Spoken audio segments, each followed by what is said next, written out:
Están todos, ¿no? Hasta la pista. Acá va a ser más seguro ahora. Santa, guate eso. ¿Estás tomando eso? Guate eso también. A ver, ¿cómo están? ¿Qué tal, chicos? Miren, les presento, ella es la ingeniera Winnie, es la especialista en seguridad de la obra. Entonces ella le va a dar algunos alcances o indicaciones de lo que se suele ejecutarnos. ¿Cómo están? Buenos días. Buenos días. Mucho gusto. Como les dijo acá el ingeniero Edu, mi nombre es Lidia Reflectores Alave, soy ingeniera ambiental. Actualmente estoy encargada del área de seguridad, ¿ya? Ustedes son de la Facultad de Civil, ¿ya? Futuros residentes en todo caso. Voy a dar unos pequeños alcances de la responsabilidad que tiene el ingeniero civil, ¿no? Penal y civil. Ustedes ven varias áreas, ¿ok? Pero también son responsables o van a ser responsables del área de seguridad. La ley de seguridad, ¿alguien se la sabe? ¿Han llevado al principio tal vez? 29.783, ley de seguridad, ¿ya? El RN, Reglamento Nacional de Edificaciones. La G050, la que nos habla seguridad en construcción, ¿ya? Y también tenemos la Ley General Medio Ambiente, 26.611, ¿ya? Está bien. Lo que les quiero decir es que cuando ustedes lleguen ahora, vayan a ser residentes, especialistas, si son residentes van a tener varios especialistas, pero tienen que tener este conocimiento de esas leyes, de esas normas, que son parte de la obra, ¿ya? En el área de seguridad nosotros vemos siempre, contamos con las charlas diarias de seguridad. El personal recibe su instrucción, recibe su CTP, recibe su reglamento interno de seguridad. Por norma, cada ingreso nuevo de personal, ¿ya? Por norma. Luego, diario realizamos las charlas diarias de seguridad. Luego, tenemos también de forma diaria nuestros ATS. ¿Alguien ha escuchado qué es ATS? Análisis de trabajo seguro, ¿no? Ahí está. Santa, tu ATS, a ver, préstame, acá vamos a revisar con ustedes en casa, ¿no? Nosotros, parte de la seguridad, también tenemos guías, ¿no? Que vendría a ser como unas medidas de control. Oh, ¿qué? Vacío. Ya. Este es el formato que nosotros tenemos. Van a encontrar en obras diferentes formatos. Siempre empezamos con qué actividad. Por ejemplo, Santa ahorita está de control de tránsito, ¿no? Como guía, ¿ya? ¿Qué fecha? Hoy día estamos 16, ¿sí? En la avenida Productores. Revisamos, Santa tiene sus CPPs. ¿Cuáles son los CPPs? A ver, los básicos. Casco, lente, chaleco, Zapatos, lentes, tapones auditivos, guantes. guantes, ¿no? ¿Ya? Entonces, ¿se han preguntado alguna vez por qué tenemos que utilizar esos chalecos fosforescentes, verdes, naranjas fosforescentes? ¿Por qué? ¿Que me puedan ver? Excelente. La G050 indica ropa de alta visibilidad, ¿ya? Eso va a entrar en una medida de Mario control. Petit. Bueno, las actividades que tiene que hacer. Acá tenemos ya chaleco, casco, lentes, zapatos, ropa de trabajo, guantes, protector de oídos. Las actividades llegan, por ejemplo, vamos a hacer una tesis con ustedes. A ver, ¿qué actividad tenemos? Visita en campo, inspección, verificación o estudio de campo, ¿ya? Llegamos. Cuando nosotros llegamos, ¿qué hacemos? Revisamos nuestro alrededor. Está señalizado, no está señalizado, ¿no? Y identificamos los peligros. ¿Qué es el peligro? ¿Qué es el riesgo? ¿Alguien que quiera participar? ¿Qué es el peligro? ¿El qué? ¿Qué es el peligro? El peligro es peligro. Eso tienen que manejárselo para siempre. Peligro, riesgo. El peligro es toda situación de actividad intrínseca que tiene un alto potencial de causar Accidentes. daño, ¿ya? Y el riesgo ¿Incidentes? es cuando ya se materializa este daño. El daño generalmente lo recibimos nosotros. Por ejemplo, acá tenemos una pequeña excavación. ¿Cuál sería el peligro? Tropezarse, caer. Imagínense que es una zanja grandota, abierta. El peligro, zanja abierta. El riesgo, Caerse. me puedo caer, yo me caería, yo me podría lesionar, yo me podía fracturar. Ese es el riesgo. Y las medidas de control al final. ¿Cómo minimizamos, controlamos estos peligros, estos riesgos? Señalización Señalización, excelente. Luego el uso de equipo de protección. equipo de protección personal y lo otro, los EPCs, equipos de protección colectiva, ¿no?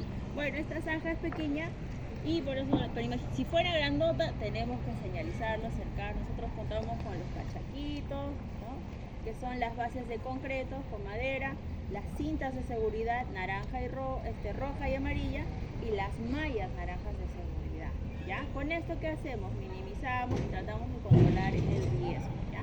Tanto para las demás personas con la aplicación e implementación de equipos de protección colectiva. Protección para nosotros, equipos de protección personal, ¿ya? Entonces, una vez que ya han identificado, se les firma acá por el maestro de obra y luego el ingeniero de seguridad y el residente.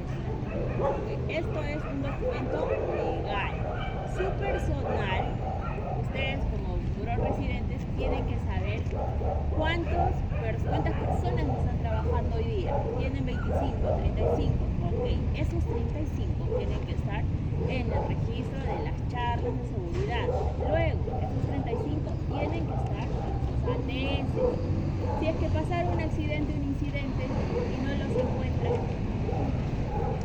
esa es una falta, ¿no? Podrían multarlos inclusive o denunciarlos. Por eso digo, la responsabilidad del ingeniero es civil y hasta penal muchas veces, ¿ya? Si es que se logra demostrar que no ha realizado sus actividades de acuerdo o incumplimiento de la normativa, ¿ya?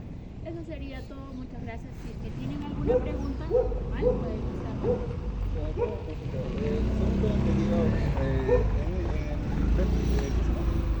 En el ATS se colocan todos los riesgos que el PO va a hacer durante la actividad. Exacto. Me dijeron, según tengo entendido, si hay un riesgo, un peligro que no coloca ahí, creo que lo que es, si pasa, creo que no se le cubre el seguro. Podría ser, ¿por qué?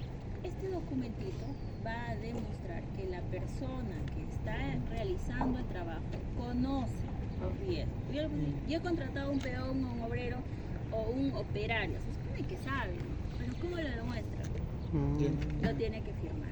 Aquí tenemos nombrecitos y apellidos, conoce los riesgos, conoce los peligros y también conoce las medidas de control. Y si no las conociera, ahí entramos nosotros en el área de seguridad. Se les capacita, se les indica y recién se da la autorización, ¿ya?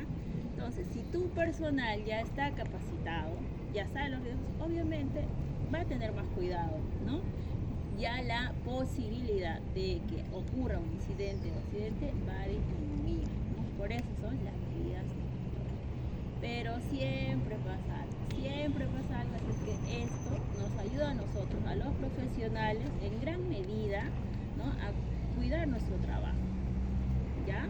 Porque si, por ejemplo, ha pasado acá un incidente, un compañerito, y no lo hemos encontrado en el ETS, no ha reportado el accidente o el incidente en su debido tiempo, ha reportado después de 2 días, es un caso real, y no tiene testigos. Pónganse en el caso, ustedes contrataron un personal, trabaja hoy día, mañana no viene, pasado dice, no, me he accidentado en obra y quiero que me cubra el seguro, todo eso. Pero no lo reportó. El Ministerio de Trabajo podría denunciarte a ti, una fila, etcétera, ¿no? Porque tú como profesional, ¿qué has hecho? Recuérdense esto, cuando uno es profesional, no puede decir, yo no sé, o no sabía.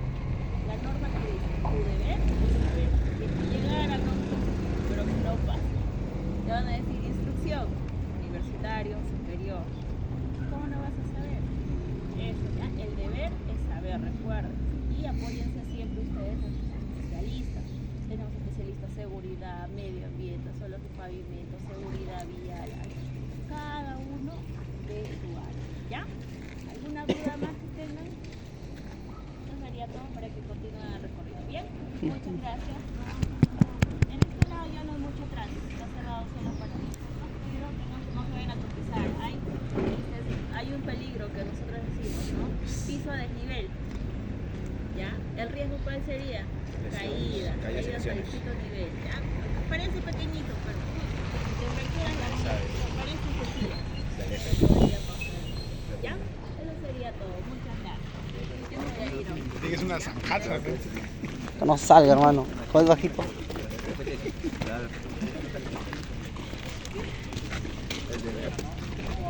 Más flora, pero solo más presente. Estas serían básicamente las cenizas. Ahora están un poco combinaditas, pero estas son las cenizas. Son suelos piroclásticos, suelen ser más blanquecinos incluso, súper ligeros, ¿de acuerdo? Son suelos limosos. Ahora, cuando decimos limoso, hablamos de su granulometría, ¿de acuerdo? Pero a diferencia de la composición de otros suelos convencionales, debido a su naturaleza, son fragmentos de material volcánico bien chiquitos. Ahora, ¿conocen las arcillas, chicos? Supongo que si no han escuchado arcillas, ¿no? Peligrosos. ¿Cuál es la diferencia entre un limbo y una arcilla? ¿El tamaño? Ya, dicen que la arcilla es más chiquito, ¿no? Más pequeño. Ya. ¿Qué más? Tiene mayor, absorbe mayor cantidad de agua, es más expansivo. Claro, la arcilla tiene otras propiedades, ¿no? ¿Pero por qué? ¿Saben? La forma creo que. La forma. ¿Quién más? Ya, chicos. El limo, ¿por qué en la selva hay menos carreteras que en la costa? En la selva no hay muchas carreteras. ¿De acuerdo? Ya, aquí hablamos del concepto de meteorización. ¿Conocen la meteorización? Sí. ¿Qué tenemos? Biológica, física, química, ¿cierto? Ya. La arcilla se genera, a ver, mejor vamos por partes. El limo básicamente es polvo. Es como si agarras una roca y tienes la fuerza de Superman y lo rompes, lo trituras, ¿no? Y lo haces polvito. Eso es limo. ¿Qué he hecho? Esfuerzo mecánico, puro físico. No le he metido nada más.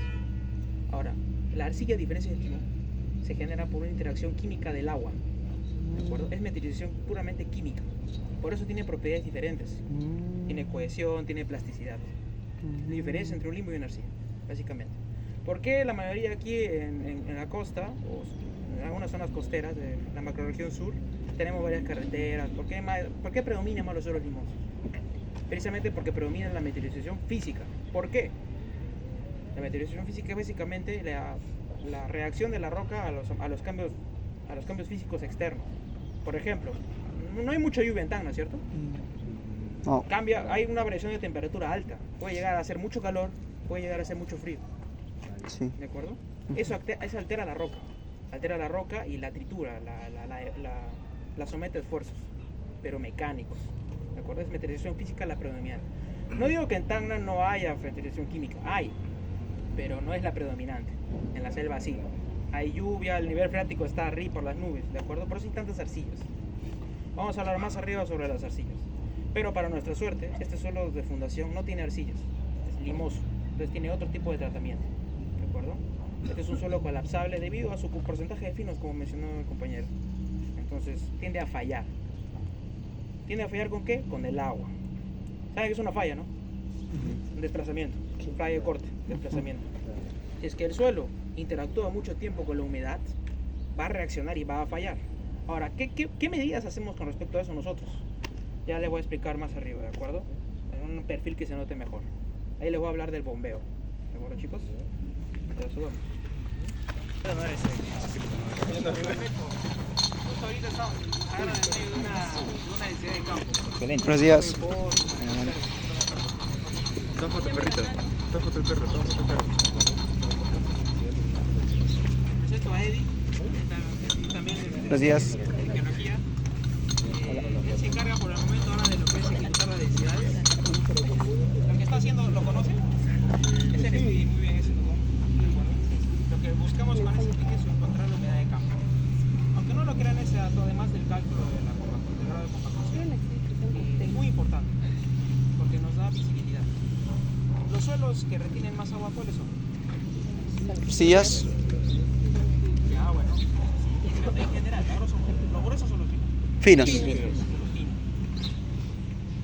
ustedes ven, ¿conocen el Proctor método A, método B, método C? Sí, nos enseñaron Ya, el concepto de humedad óptima. Ya, creo que por una densidad tienen que conocer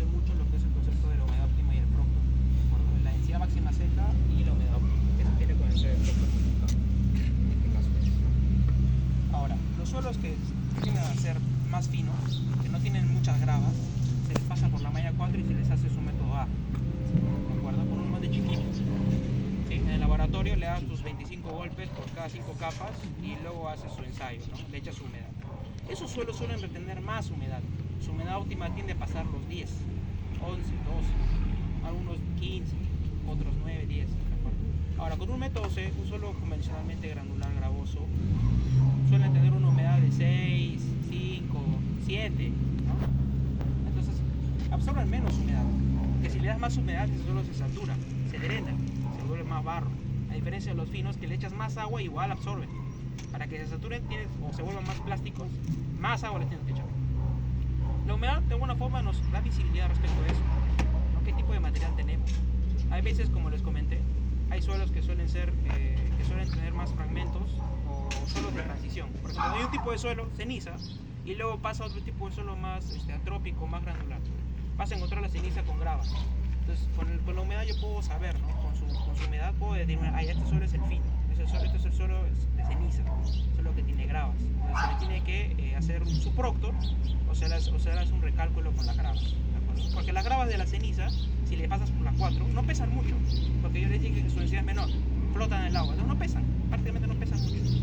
Entonces ahí uno puede identificar cuando hay zonas de transición en lo que es el suelo de fundación. No voy a estar haciendo proctor en cada punto. Lo tengo que hacer en los cambios más representativos. Y de esa información yo me puedo ayudar a sacar una buena densidad. Lo más certera posible. Lo que estamos haciendo es un martillo. Cumple las mismas características de compactación que la vereda. Según normativa, para que se utilice... a ver, la vereda, chicos, ¿qué es para ustedes? La vereda es un pavimento, ¿de acuerdo? La vereda es un pavimento. Es un pavimento especial, según la normativa de pavimentos urbanos. La vereda, igual que la vía, requiere sus capas, ¿de acuerdo? Es una estructura conformada por capas. Pero la diferencia de la vía en este caso, en vez de usar asfalto, se usa concreto. El concreto no requiere su base y base, aunque haya base o su base nomás es suficiente. Es de acuerdo a diagrama de las fuerzas, ¿de acuerdo? La resistencia va siempre de arriba a abajo. Entonces la norma nos pide de que la base que se utilice para la vereda mínimo tenga un 30% de CBR. Una vez que cumpla con esas condiciones, se puede utilizar para hacer su compactación en función a su producto. Ahora lo que está haciendo el compañero es hacer la densidad de la base, ¿no? Porque la subbase ya la hemos hecho. Ahora hemos puesto encima la base, la han compactado con el chupetero que están viendo ahí, ahorita vamos a pasar a verlo. Y luego se le hace, ¿no? Con la información que tenemos de su proctor. Porque se le hace un proctor en cantera y también se le hace en vía. Se hace un control cada volumen, no cada área, perdón. Y eso se hace gracias a la información topográfica disponible. La topografía es muy importante, ¿eh? Ya pues chicos, ¿alguna duda del ensayo? Lo han hecho, ¿cierto? ¿Lo conocen? Cono de arena. En este caso se hace, se tiene que llegar a un volumen mínimo para que represente la compactación. En este caso el material, como conocemos sonorometría, su máximo tamaño es una pulgada y media, ¿no, Eddie? 2 pulgadas aproximadamente, 1 pulgada y media. Entonces se le tiene que llegar mínimo un volumen de 2832 centímetros cúbicos. Con ese volumen que tú llegas, representa. Si no llegas, o haces un hueco muy chiquito, no te va a representar, te puede botar bajo. Entonces puede darte un dato erróneo. Tienes que considerar eso, ¿ya? El tamaño máximo de partículas del material que tú vas a ensayar. Y sobre todo, nunca ensayen en materiales no homogéneos. Porque si mezclas un material con un material que conoces, lo mezclas, ¿qué formas? Un suelo nuevo, ¿de acuerdo? Y es otro suelo ya. No es que tú puedas promediar sus proctors o sus densidades, no. Es un suelo nuevo, ya. Tienes que hacerlo otro proctor. Entonces, por esa razón, se tiene que hacer con suelos conocidos, homogéneos. Bueno, chicos. Y ya, bueno, esto se toma como lectura. Importante esto también. Por normativa se utiliza este tipo de hidrohigrómetro, si no me equivoco, que mide la temperatura y la humedad. Las balanzas bajan de 10 a 33 grados centígrados. Más de ese rango o menos de ese rango, botan valores erróneos. ¿De acuerdo? La temperatura no altera el peso, pero sí la lectura de la balanza. Bueno, chicos, esto también en el laboratorio lo manejan. Si trabajan en el laboratorio, les recomiendo si quieren dedicarse a esta técnica. Trabajen en un laboratorio para que aprendan más. En este caso, nosotros contratamos al laboratorio y ellos nos dan el servicio de ejecutar los ensayos. Y con los datos, nosotros interpretamos y decidimos qué hacer. Como el médico, ¿no? Que agarra tus exámenes, ¿no? Tu sangre, tu orina y empieza a analizar qué tienes. Lo mismo hacemos nosotros, pero con el suelo. Se tiene que ensayar siempre. ¿Ya, chicos? Bueno, el ludómetro lo conocen, ¿no? Básicamente es un aditivo, ¿no? Un compuesto, es carburo de calcio, reacciona con humedad. Se le pone ahí a la máquina, al odómetro, perdón, a la speeding, se le pone el suelo, se agita y va a botar un vapor, una presión de vapor. Esa presión de vapor va a hacer que los PSI lo convierta en humedad. ¿De acuerdo? Entonces, siempre cuando uno haga el ensayo, tiene que evitar que cuando entren en contacto esté cerrado y confinado el espacio. Porque si se bota humo, esa es presión de vapor que es humedad. ¿De acuerdo? Entonces hay que tener cuidado con eso. Y ya pues se obtienen los datos. En este caso depende del proctor, ¿no? Si el proctor es método C, como ya se ha hecho en laboratorio, se tamiza por la 3/4. Esta es la 3/4, se tamiza por la 3/4 y se descarta esa grava. Porque siempre se trabaja en condiciones críticas. ¿De acuerdo? En el suelo se trabaja en condiciones críticas. Siempre por lo general. Nunca en condiciones optimistas o adecuadas. Siempre críticas. Para garantizar una estabilidad. ¿De acuerdo? ¿Alguna consulta respecto al ensayo, chicos? Tengo entendido, cuando se hace el densidad in situ, tienes una densidad, ¿verdad? Y también en el laboratorio te va a tratar otra densidad. Con el proctor. Sí, Creo que entre los tiene que llevar un porcentaje no mayor a 5. exacto. Claro, pregunta muy útil. En este caso, chicos, nos regimos bajo el expediente técnico y la normativa. ¿Qué nos dice el expediente técnico? Que la base para veredas tiene que dar mínimo un 95% del grado de compactación. ¿De acuerdo? En vías, la base tiene que llegar a 100. 100. Para que llegue a 100, ¿qué tenemos que controlar? ¿Cuánto lo aplasto? Sí. ¿Eso? Presión. La humedad. La humedad tiene que ser lo más cercana a la óptima para llegar al 100. En 95 pues hay rangos, ¿no? Se puede utilizar poca humedad, hay un rango más amplio, es más flexible. Pero para el 100%, chicos, se le tiene que pasar un número determinado de ciclos. ¿Cuántos ciclos, maestrito, para la base, no? ¿Perdón? Para la base, ¿cuántos ciclos más o menos de rodillo? ¿Qué tal, muchachos? Buenos días. Buenos días. Yo soy el maestro de acá de la obra, mi nombre es Jair Guzmán. ¿Ya? Lo que es para la compactación de la base, un rodillo es de acuerdo a las capas que uno tiene, ¿no? Hay capas mínimas, las capas son 15 centímetros, máxima tenemos hasta 25 centímetros que podemos utilizar. Pero también es de acuerdo a la tonelaje de lo que es este rodillo. Tenemos rodillos que tienen 10 toneladas, 12 toneladas, 18 toneladas. Si trabajamos con un rodillo de 10 toneladas, 12 toneladas en la base, su ciclo de compactación son de 6 a 8 ciclos. Muchachos, de 6 a 8 ciclos de la compactación. Y lo que dice el ingeniero es muy cierto, es de acuerdo también a la humedad. Nosotros como trabajamos en campo ya sabemos humedad, cómo trabajarlo ese tipo. Porque hay diferentes tipos de material para lo que es la base estabilizada. Hay bases que llevan limo y hay bases que no llevan limo. Y eso también hay que trabajarlo. Y hay que trabajarlo bien, que no se pase la humedad, porque al pasarse la humedad, el material se va a saturar, no va a pasar la compactación. Hay que tener siempre cuidado en esos aspectos cuando trabajemos. Lo ideal es de 6 a 8 ciclos con rodillos de 12 a 10 toneladas. Cuando tenemos rodillos de 18 toneladas, 5 a 6 ciclos es más, porque su tonelaje es más. Como les digo, y es dependiendo a la capa que nos pide el expediente, que es de 15, de 20 o hasta 25 centímetros, que puede ser en una subbase o lo que es base. Muchachos, ese es el ciclo para la compactación de la base. Gracias, maestro. En este caso, chicos, como les he mencionado, el diseño del pavimento nos ha determinado un cierto espesor para cada capa de agregado, ¿cierto? Sí les mencioné, ¿recuerdan? Sí. La carpeta asfáltica. Muy bien. En este caso, como tenemos 35 centímetros de la subbase, no vamos a poder compactar todo de una. Sí. Hay un mínimo espesor de compactación, como dice el maestro. En este caso lo estamos compactando de 20 y 15 centímetros, ¿de acuerdo? Para que sea efectiva la compactación, porque hay un rango donde llega el rodillo, ¿de acuerdo? Entonces tiene que compactar bien, que represente. Entonces, bueno, eso, chicos, por ahora, ¿alguna consulta más? Para la base es el 100% y para la subbase también.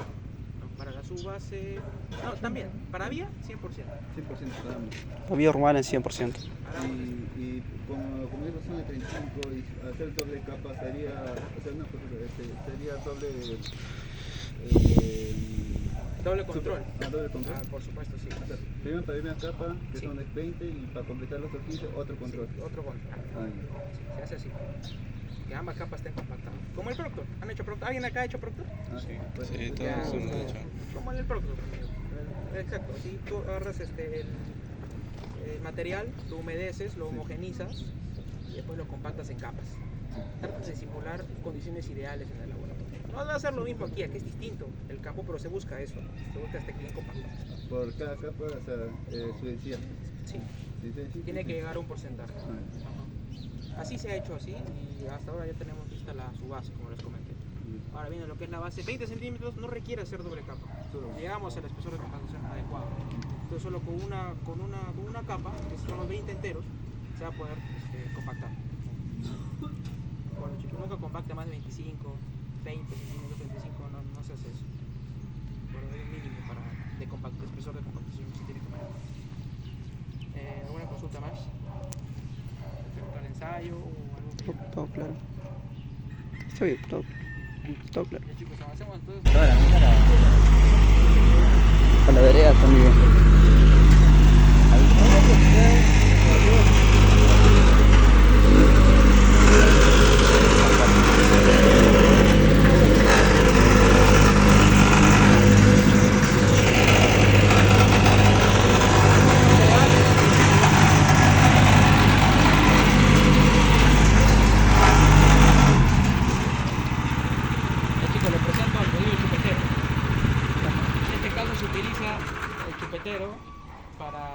Para compactación de bases y su rasante de veredas, ¿no? De martillos, obviamente que llegue un espesor pequeño donde el rodillo no pase. Entonces también se le da su ciclo, también se le echa su contenido de humedad y antes de utilizar el chupetero, pues los encargados se encargan las personas, para la redundancia, se encargan de homogenizar el terreno y de que toda la grava, de evitar la segregación, porque cuando uno acopia material y lo echa, a veces segrega, ¿no? Lo echan de mucha altura, entonces tienen que homogenizarlo, que represente el material original y luego se le pasa a su rodillo con respecto a su humedad óptima. Como dijo el maestro, es algo muy cierto, no pueden pasarse de la humedad, eso se tiene que controlar porque es una curva. Si uno se pasa de la humedad óptima, pues llega a saturarse o a drenar y se puede llegar a acolchar el suelo. Y cuando se llega a cierto nivel de acolchonamiento, se tiene que retirar. Ya más adelante les voy a hablar en qué situaciones uno tiene que retirar, qué tipo de suelo tiene que estabilizar y qué tipo de suelo tienes que reemplazar. ¿De acuerdo? Entonces igual el maestro Yair también conoce mucho de todo lo que son los procesos constructivos. Y bueno, hay más máquinas, ¿no? El canguro, tenemos el saltarín, tenemos planchas compactadoras, que de acuerdo también a su peso tenemos máquinas compactadoras que son de 120 kilos, 200 kilos, hasta 500 kilos, hay planchas compactadoras de 500 kilos. Este bernero creo que es de 500 kilos, ¿no, Fernando? Este bernero es de 500 kilos, hay más grandes que son de 1 tonelada, que también es manejable por personas, también se puede operar, hay más grandes. Hay bastantes máquinas, ¿no? Sobre todo también usamos una plancha para los acabados, para que quede bien ya la parte de arriba quede bien lisa, para que pueda también sacar sus ensayos, quede bien presentable esto de acá, porque nosotros también nos supervisa. No tiene que quedar acolchonamientos o material saturado, nada, ¿no? Hay materiales que trabajan solamente, porque tú echas bastante agua y hay materiales que no se acolchonan mucho, ¿no? O sea, tienden el agua a fluir rápido, es un material que se le llama, ingeniero? Material hidráulico, ¿no? Material hidráulico, ¿por qué? Porque drena el agua, ¿no? Drena el agua y no se acolchona mucho, pero también hay que saberlo trabajar, porque también tiene un porcentaje de humedad que nosotros llegamos a trabajar el material, para que no se sature, y al saturarse nos crea retrabajo, vuelta a sacar ese material, secar esa área, compactar esa área y rellenar de nuevo, ¿no? Y eso es lo que a veces nosotros no buscamos en eso. Queremos seguir trabajando y que no tengamos retrasos acá, ¿ya? Este es el tema de las maquinarias que nosotros tenemos para hacer estos tipos de trabajos en los que las veredas, ¿no? Estas son las maquinarias. De repente algo que quieran preguntar o algo, igual.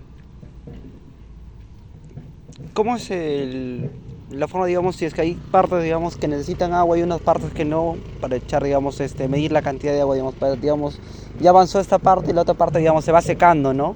Pero tal vez falta compactar. Bueno, si se va secando, se va echando agua, porque ya en la parte del agua ya no va, cuando está compactado, está sellado, el agua ya no penetra, solamente el agua se queda arriba. ¿no? Cuando tú compactas y sellas, el agua, así llueve ahorita, el agua va a correr, porque es sella. Y esto es lo que tiene de acá, como bien mencionó el ingeniero, también tiene plasticidad, ¿no? Y la plasticidad que ayuda a que agarre bien la cohesión y compacte bien, y quede liso, bien liso. Cuando va, es como algo como impermeabilizante, ¿no? Que se llama, ¿no? Bebe y normal, no pasa nada. El agua no se posa, no se satura, no ingresa el agua, solamente se mantiene arriba. Al momento de secarse, igual echamos agua, si falta compactar esa área, igual seguimos echando y compactamos. Ya acá los maestros, acá los compañeros también ya saben el proceso constructivo de cómo hacer estos tipos de trabajos. Cuando tenemos partes que ya está listo, pues lo dejamos y seguimos compactando las partes que ya, y si le falta agua igual, se le va echando el agua para poder compactar. Porque si tú compactas en seco nunca va a agarrar el material, no va a compactar. Siempre tienes que echar su agua para ir compactando y agarrando su compactación, su calidad y del material. Gracias. ¿Algo más? Claro. Todo claro. Todo claro. Chicos, acotando, muy cierto con lo que dicen, ¿no? De la compactación. Ustedes saben que en un suelo se estructura con agua, suelo y vacíos, ¿de acuerdo?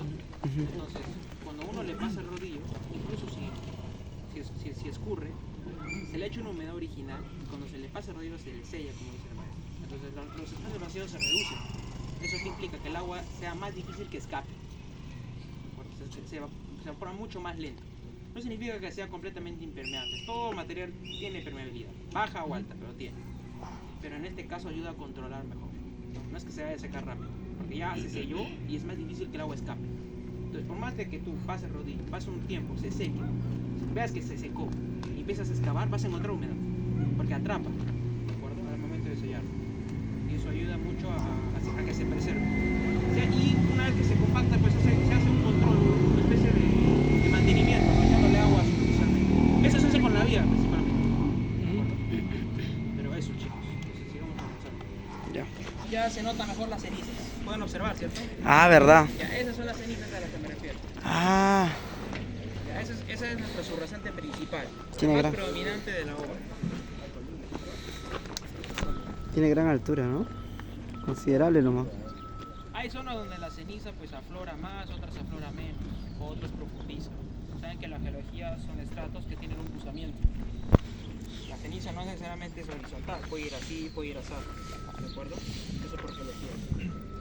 A veces cuando vence un estrato, avanza y luego baja, es porque ha habido previamente una falla geológica.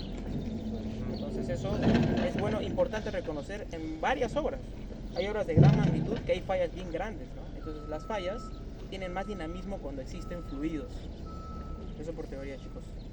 Entonces, si es que hay lluvias o hay agua y hay un sismo, tienden pues a activarse estas fallas. Entonces reconocerlas en terreno es súper importante. ¿Qué pasaría si esta carretera si esta vía fuera una carretera, ¿no? De acá, de ciudad a ciudad? Y ves macizos rocosos, ves roca, ves, ¿no? Macizos rocosos en la carretera. Tienes que hacerle un estudio de estabilidad de taludes. Esa es la parte de geología y geotécnica que les he comentado al inicio. En este caso, como especialidad de suelos y pavimentos, solamente se observa la interacción suelo-pavimento. ¿Pero chicos? Carretera con el medio geológico, geología y geotécnica. Ya, para que lo tengan más en cuenta. Pero igual su rasante es muy parte de la geología. Entonces es importante mapearla, entenderla, de dónde vino y conocer su composición. Ese material piroclástico, si uno de ustedes agarra gravas, tiene yeso. ¿Conocen el yeso? ¿Qué es el yeso? Una pregunta. Mineral. Pero su composición, ¿la conocen? Ya, es un sulfato de calcio. Sulfato de calcio. Calcio. Son de calcio hidratado, si no me equivoco. La anhidrita es sulfato de calcio no hidratado. Entonces, ese tipo de contenido de sulfatos es importante si es que el suelo interactuaría con el concreto, por ejemplo. En este caso no ocurre mayor incidencia más que su porcentaje de finos y su densidad mínima. Porque al ser un suelo súper ligero, poco denso, tiende a fallar y tiende a ser colmatable. Porque si es que pasas agua sobre este suelo, el agua arrastra. Y si pasa por tuberías, las tuberías se colmatan, se llenan. Entonces es importante considerar eso al momento de ejecutar la obra. El drenaje también es otro tema súper importante para estos subrasantes. En algunos casos pueden recomendar capas de mejoramiento de 15 centímetros, capas de transición, pero este suelo es súper engañoso, porque si le haces su CBR, te bota 14, 12. Un suelo de CBR bueno, chicos, ¿cuánto tiene que llegar mínimo? Una surrasante. Surrasante, ¿ah? De 10 para arriba ya es bueno.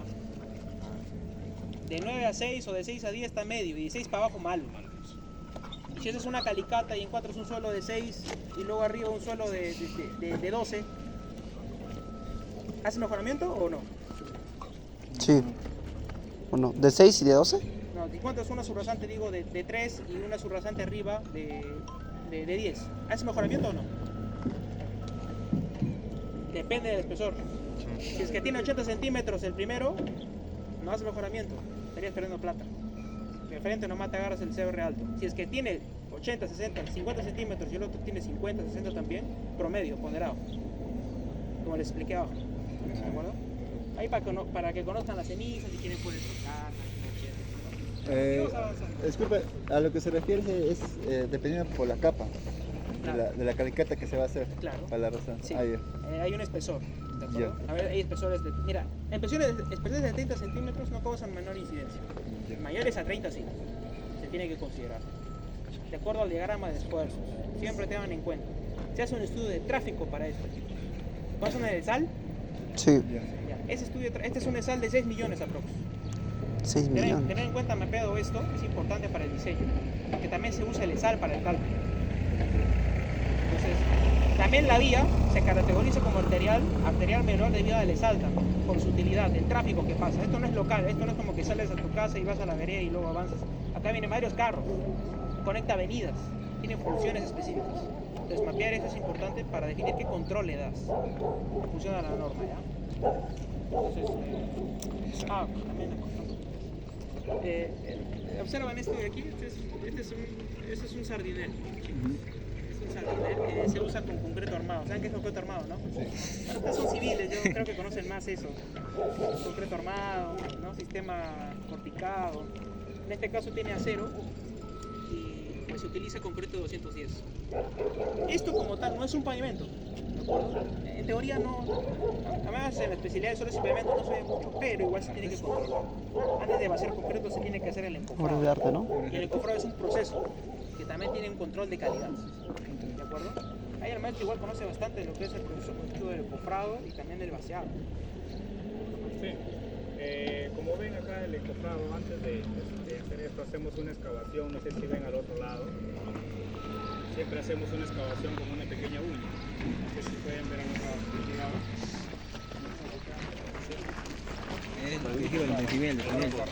Una excavación.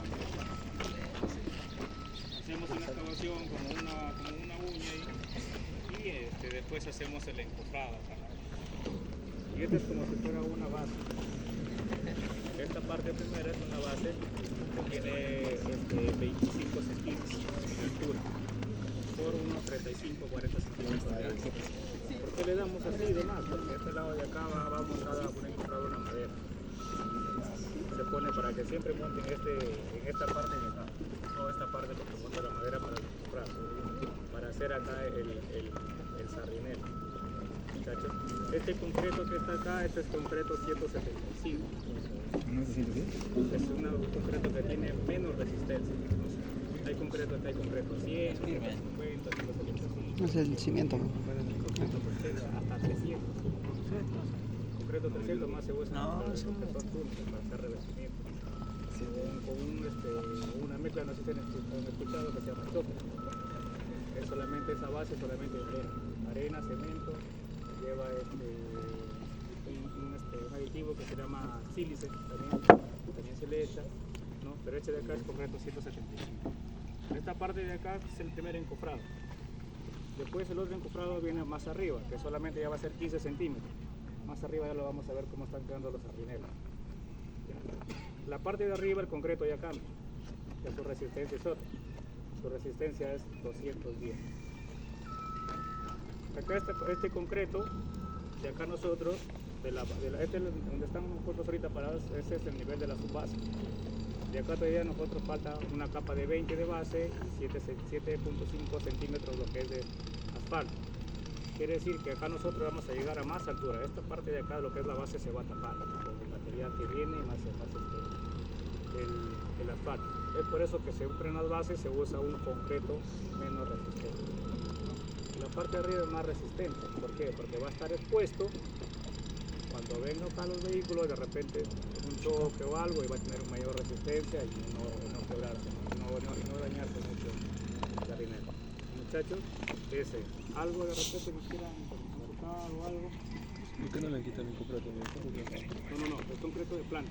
Y viene con los mixes. Es muy diferente el concreto de planta al concreto que nosotros podemos preparar acá, que también cumple la misma resistencia. También cumple. De repente me faltó un cubo, no completar, se prepara. Y tiene la misma resistencia, ¿no? Pero nosotros, para avanzar siempre en obra, contratamos lo que son para que vengan y vaciar rápido. A veces vaciamos al día a 10 cubos, 12 cubos, ¿no? Es rápido. A veces con la mano de obra 12 cubos te va a esperar todo el día. Y esto de acá yo lo hago en media hora, lo hacemos. ¿Algo más?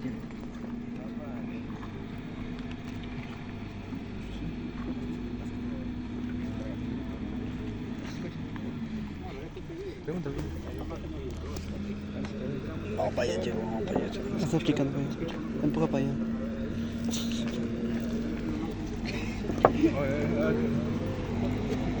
Ah, no, frío no puede.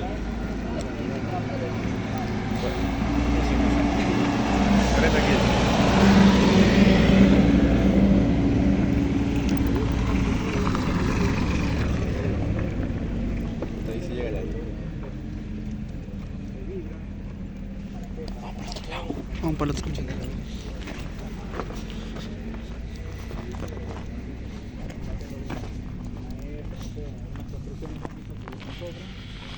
Quedan huecos. ¿Por qué? A veces por falta de vibración.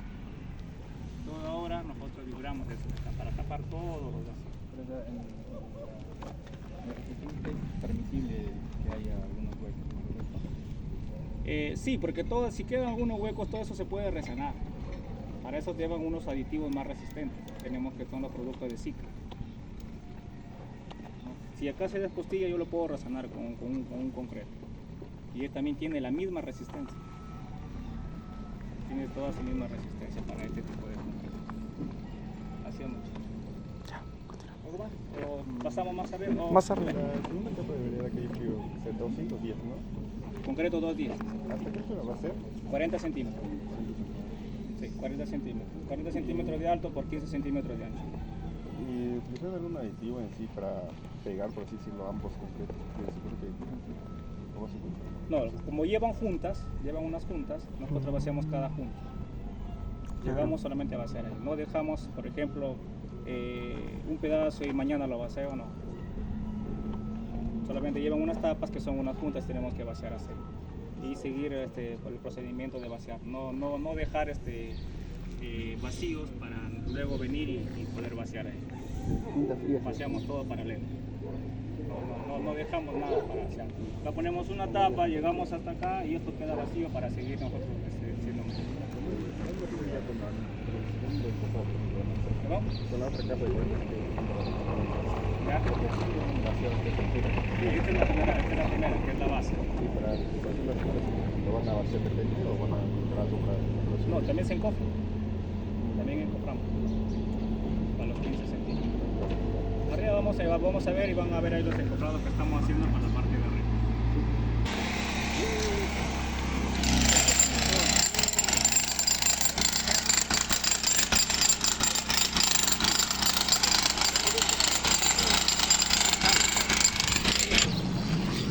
¿Cómo se llama esa maquinaria de terreno?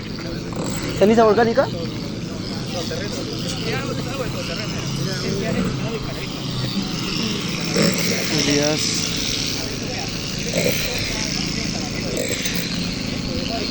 Buenos días. Buenos días.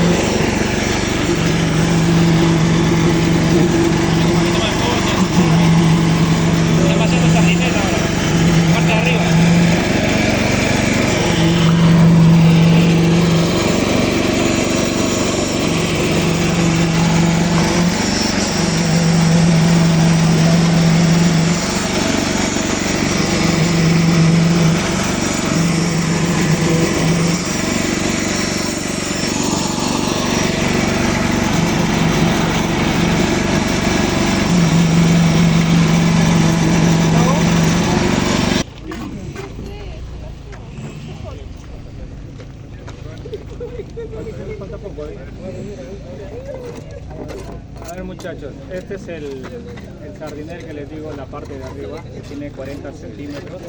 ¿Ya? Y este de acá que tiene 15 centímetros su espesor, así como ven el acabado allá. Y este es el concreto 210. Este es el concreto 210 que tiene su resistencia. Como ven, como les expliqué, abajo tenemos la base solamente y esta es la parte de arriba que ya es el acabado para el sardinel.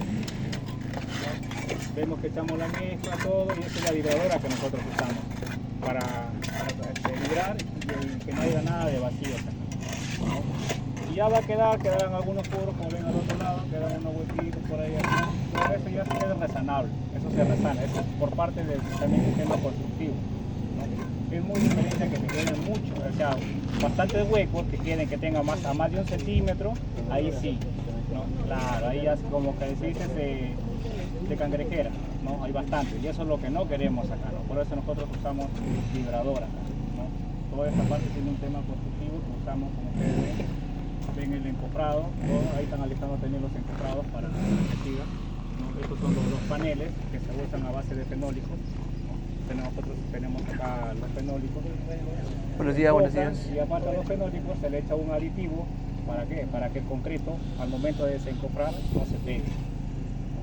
Se ha hecho un aditivo ahí a los paneles para que cuando desencofren no se pegue el concreto, ¿no?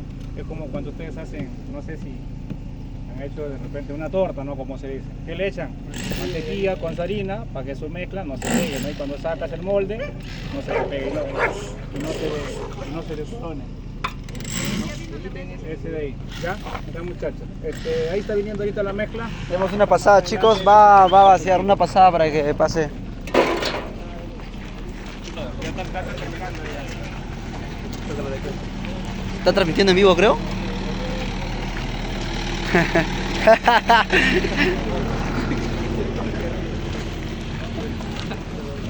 Te ha hecho así, pues, mano, te ha hecho así.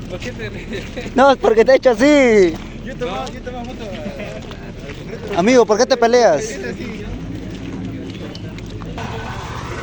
que sí han trabajado con Romo, ¿no? Conocen más o menos. Sí. En el caso del vacío del sardinel que han visto, estamos usando el tronco, que es el mezclado de mixer, que se llama esto. Para eso hoy día estamos trabajando con tronco. ¿Conocen lo que es la situación?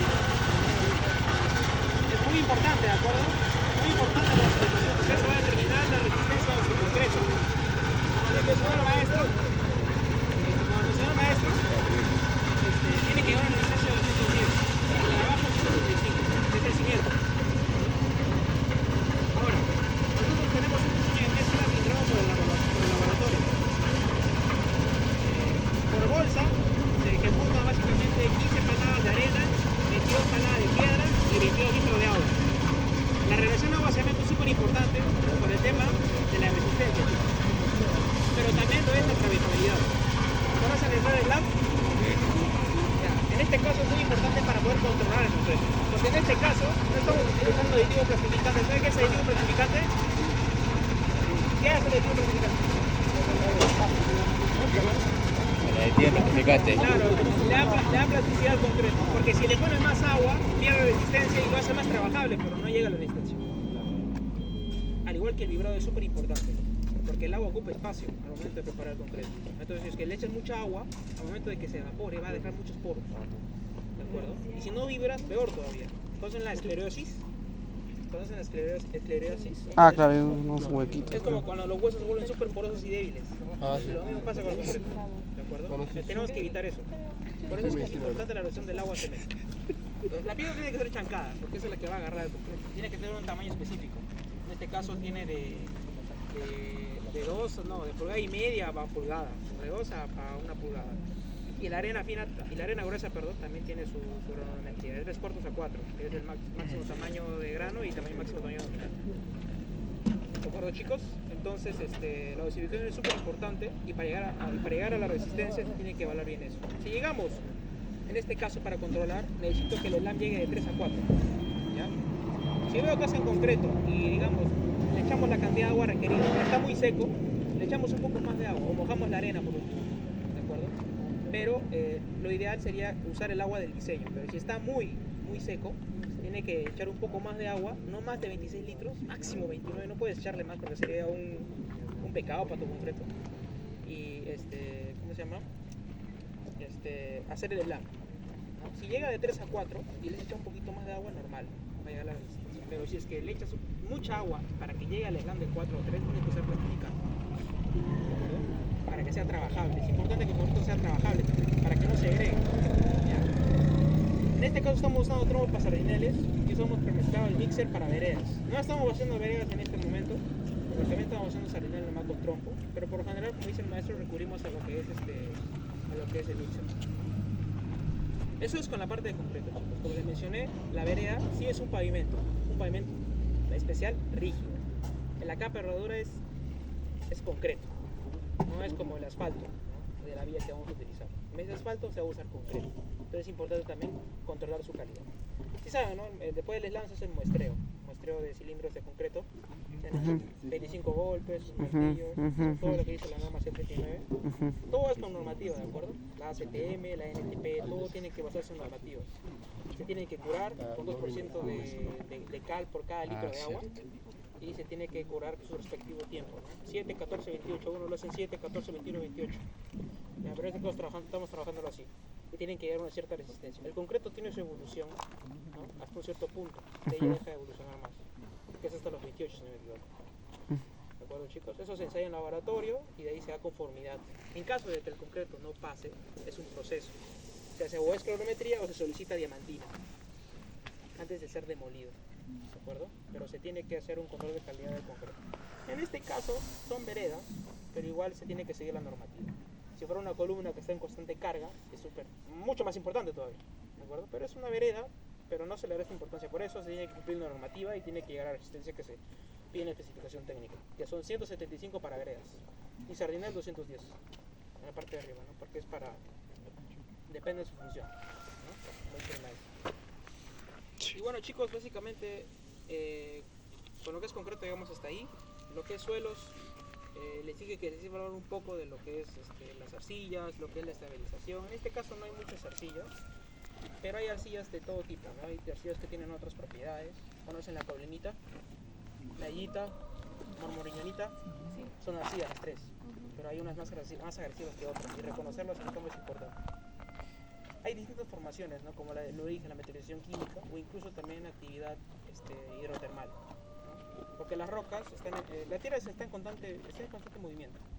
Entonces la meteorización química, la lluvia y los minerales existentes pueden llegar a reaccionar y convertirse en caulinitas. Puedes encontrarlo ahí en campo. Ahora, depende del tipo de arcilla. Por ejemplo, la mormollinita, si no me equivoco, es la más agresiva de todas. Y en función a eso tú puedes plantear un método de estabilización. Puede ser más o menos costoso, depende del tipo de arcilla. Entonces es importante conocerlo.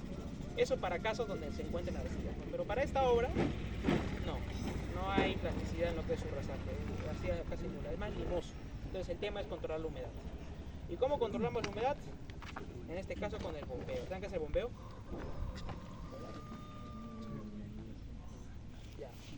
Se le da una característica topográfica a la vía, ¿no? Para que cuando haya lluvias no se retenga. No se empose. Ya, entonces, claro, sí. bombea a los costados, ¿de acuerdo? Claro. En algunos casos usan cunetas en las obras, ¿no? Pero es importante que drene, que no se empose, porque eso puede hacer de que se infiltre y si es que la subrasante llega a estar en constante humedad, falla. ¿De acuerdo, chicos? Esta subrasante en específico. Lo bueno es que en este ambiente no llueve mucho, es lo bueno. Pero igual se tiene que controlar su drenaje y de eso se encarga la topografía, ¿ya? Pero el bombeo en este caso es 2%, ¿de acuerdo? 2% bombeo, 2%, 2%. Sí. ¿Sí, chicos? Entonces, luego viene lo que es, ahora en esta etapa de la obra, estamos avanzando veredas, sardineles y luego vamos a entrar con lo que es base y luego viene la inclinación, luego viene lo que es el asfalto, luego vienen los acabados, el pintado y todo. Eso va a ser la próxima mes todavía, el próximo mes sí, ya vamos a estar haciendo base. Y se tiene que controlar con rodillo, los ciclos y la humedad con cisterna. Luego nos volvemos entonces. Y para homogeneizar la humedad, como dije en laboratorio, lo ideal sería escarificar un poco, ¿no? Para que la humedad se homogeneice. Pero en teoría hacemos eso, rodillo y agua. Es lo más importante. Porque la compactación, chicos, es un tipo de estabilización. No, perdón, un tipo de mejoramiento. Lo que es compactación es mejorar el suelo. Es lo que estamos haciendo. Para que llegue a la resistencia. Lo compactas para que llegue a la resistencia. Y tiene un mínimo de compactación como le mencioné. Entonces, ¿qué pasa cuando ya compactamos? ¿Cómo sabemos que el proceso constructivo es hecho correctamente? Al final de haber compactado, se hace un ensayo más in situ. ¿Alguien sabe cuál es? Se hace la viga de Benkelman, ¿conocen? Ah, sí, lo vi. Es para evaluar lo que es el IRI, el índice de rugosidad internacional. Cuando tú avanzas con tu carro en una vía y sientes que saltas, Ujú. ¿qué es eso? Aceleración vertical. ¿De acuerdo? Significa que hay rugosidad en la vía, en la superficie. Entonces, eso afecta tu confort. Y eso implica que el proceso constructivo no se ha hecho adecuadamente. Entonces, el IRI es importante y para medirlo en este caso lo suplantamos con la viga de Benkelman que mide la deflectometría o las deflecciones.